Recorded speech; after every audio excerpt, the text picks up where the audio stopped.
walked where the sea forgets the shore, where the wind hums old lullabies to the tide. The air was thick with salt and memory, not loud, not grand, just quietly endless. Around me, the world slowed to the pace of breath.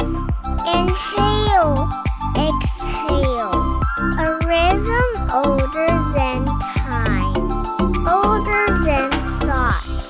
Above, the zebra birds danced across the sky, not in haste, not in fear, just movement, as if they knew that flight was never about the wings, but the surrender to the wind. I stood and watched.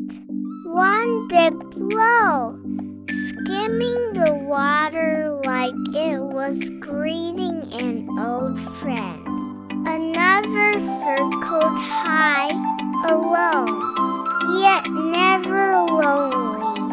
I wondered if they mourn, if they remember where they've been, or if they just are, moment to moment, sky to sky.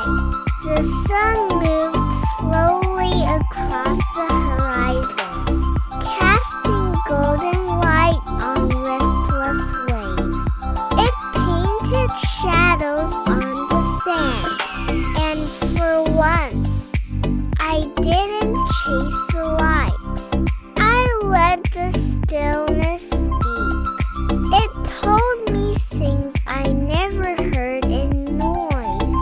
That peace is not found in silence, but in presence.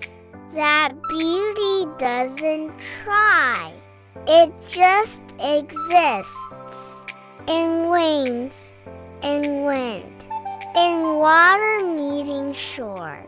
The zebra birds kept soaring, free from destination, loyal only to the moment. And I stood there, letting the world carry on without me, letting the tide roll in, and the weight roll off. I was not searching. I was not waiting. I was simply being, somewhere between the sky and the sea. I remembered, I don't always need answers. I don't always need direction. Sometimes it's enough to witness the way a bird trusts the breeze, the way the horizon holds no fear of the unknown, and how the smallest wave still reaches the shore, again and again, without apology, without need. In that moment, I felt whole. Not because I had everything, but because I needed nothing. The world doesn't demand we move quickly. It invites us to feel deeply, to notice, to breathe. And so, as the zebra birds faded into the evening sky, I stayed a little longer, not to capture the moment, but to let it capture me.